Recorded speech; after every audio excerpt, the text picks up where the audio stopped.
Hello everyone, ఫైనల్‌గా బాగా ఒక సెంటిమెంట్ ఉన్న ఒక ప్లేస్ అన్నా కదా మాకు వెళ్ళాలని. అయితే అక్కడికి వచ్చేసాం. సో చూడండి, ఇది బాగా ఏమంటే డీఎడ్ కాలేజ్ ఫ్రెండ్స్. అప్పుడు టీచర్ కాకన్నా ముందు బావ ఇక్కడ 3 ఇయర్స్ డీఎడ్ కోర్స్ కంప్లీట్ చేశారు. అయితే ఇప్పుడు ఈ కాలేజ్‌కి ఏమంటే స్కూల్‌లా కన్వర్ట్ చేశారు ఇలా. అయితే ఇప్పుడు ఏమంటే దీనికి మంచిగా రెనోవేట్ చేశారు ఫ్రెండ్స్. అండ్ ఈ కాలేజ్ ఏమంటే చాలా ఫారెస్ట్ లాంటి లోపల ఉంది ఫ్రెండ్స్. భయంకరంగా అనిపించింది రాంగా. అండ్ దీని వెనకాలనే హాస్టల్ ఉంది. అండ్ బావ పక్కకు నిల్చున్నారు కదా, వాళ్ళు ఏమంటే బాగా డియర్ ఫ్రెండ్స్, అంటే క్లాస్మేట్ అండ్ బెంచ్‌మేట్. వాళ్ళు ఏమంటే ఇక్కడనే ఉంటారు. అయితే వాళ్ళు మాకు తీసుకొని వచ్చారు. వాళ్ళ ఇంటికి వెళ్ళేసి వచ్చాము. అండ్ ఇది హాస్టల్ ఫ్రెండ్స్. అయితే అంతా పాడైపోయింది.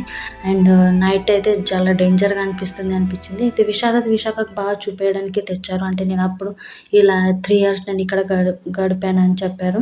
మళ్ళా బావగారి ఫ్రెండ్ ఇంటికొచ్చి భోజనాలు చేసినాము. మంచి భోజనం వాళ్ళ అమ్మ వండేసి పెట్టింది మాకు. అండ్ మళ్ళీ స్టార్ట్ అయినాం ఫ్రెండ్స్. మళ్ళీ ఇద్దరు ముగ్గురు ఫ్రెండ్స్ ఇంటికి వెళ్ళాం. వారేం వీడియో తీయలేదు. మళ్ళీ స్టార్ట్ అయినాం. నైట్‌కు 1కు మేము ఇంటికి రీచ్ అయినాం.